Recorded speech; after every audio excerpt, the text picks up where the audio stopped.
Bonjour à tous. Aujourd'hui, j'attire l'attention des chrétiens sur le but premier de l'Église et de la Bible. Évangéliser, gagner des âmes à Christ, afin qu'ils soient délivrés et accèdent au salut par Jésus-Christ. Or, aujourd'hui, surtout sur les réseaux sociaux, beaucoup ont relégué ce but premier au second plan, pour mettre en avant ce qui divise les chrétiens et qui ne glorifie pas absolument le Seigneur Jésus. Voici les thèmes passionnels agrémentés d'orgueil. Telle Église a le bon canon biblique, tel autre non. Tels livres sont rajoutés dans la Bible, tel autre non. Tel autre est un déformateur, tel autre sont dans l'égarement. Telle Église est la vraie Église, tel autre non. La vérité se trouve ici et la vérité se trouve là, etc.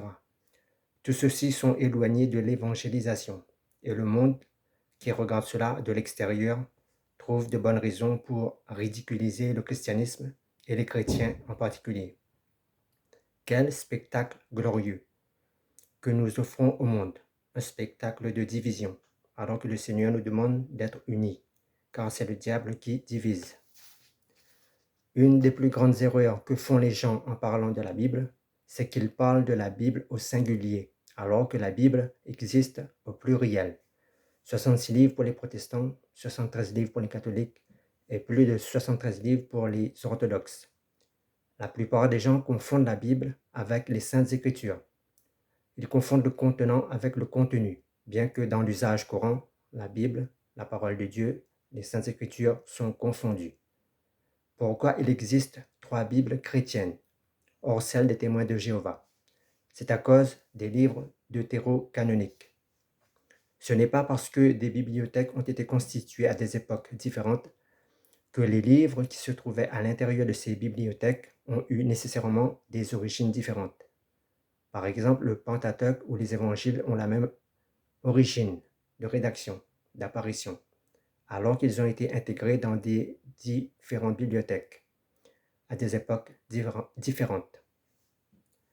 Martin Luther n'a jamais supprimé ou retiré aucun livre de la Bible. N'en déplaise à ceux qui prêchent cela sur leur chaîne. C'est historiquement un mensonge. Martin Luther les a simplement mises dans une section à part. Ce n'est absolument pas historique. Lorsque Martin Luther est mort, la Bible des protestants contenait bien 73 livres. Donc, se battre, se diviser, se quereller entre les chrétiens à cause de certains livres qui auraient été rajoutés ou supprimés, et accuser les uns les autres de déformateurs, de malhonnêtes, ne glorifie absolument pas le Seigneur Jésus. Les vaines discussions, les disputes, les querelles, liées à la chair, à l'orgueil, semer la confusion dans le cœur de beaucoup de chrétiens mal affermis. Donc voici la vérité historique des choses. Les orthodoxes ont estimé que les livres deutérocanoniques, les livres de 1 à 4 Maccabées, sont canoniques, et ils les ont gardés dans leur Bible. Les catholiques ont estimé que seuls les livres de 1 à 2 Maccabées sont canoniques, et ils les ont gardés en rejetant les livres de 3 à 4 Maccabées.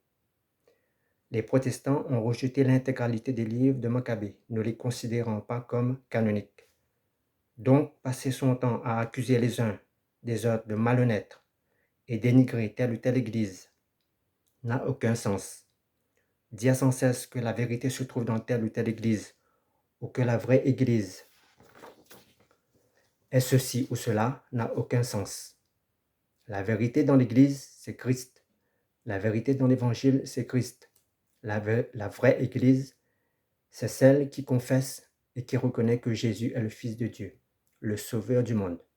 Une vraie église ne se justifie pas par rapport à une institution ou une entité.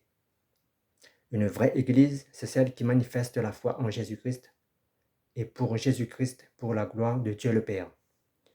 Ni Jésus ni les apôtres n'ont dit que la Bible devait comporter 66, 73 ou plus de 73 livres. Donc à chacun de faire sa propre opinion, de suivre sa propre conviction, après avoir éprouvé les positions des uns et des autres. Et sa mission s'arrête là. Un vrai chrétien conduit une âme perdue vers Jésus, et non un canon biblique. La Bible doit enseigner au monde que hors de Jésus, il n'y a pas de salut, Que les livres de 1 à 4 Maccabées sont canoniques ou pas ne sauvent personne. Que ma Bible comporte 10 livres ou 300 livres ne sauve personne. La Bible a une seule mission, conduire les hommes à confesser et à reconnaître que Jésus-Christ est Seigneur et Sauveur.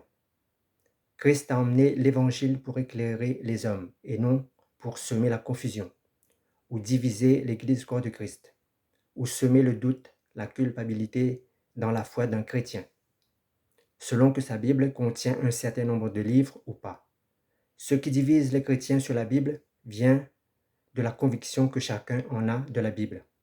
Or, notre foi ne doit pas dépendre du nombre de livres que contient la Bible, mais notre foi doit dépendre et doit être basée sur ce que nous connaissons du message de Jésus-Christ et de son œuvre, de ce qu'il a accompli pour nous. Toute doctrine et toute connaissance qui sont venues se rajouter au message de l'Évangile doivent être prises en tant que conviction personnelle. Mais le message premier, fondamental et universel de l'Évangile doit être le socle, l'union entre les chrétiens, et non la division. Ici, je ne parle pas d'œcuménisme, ça n'a rien à voir.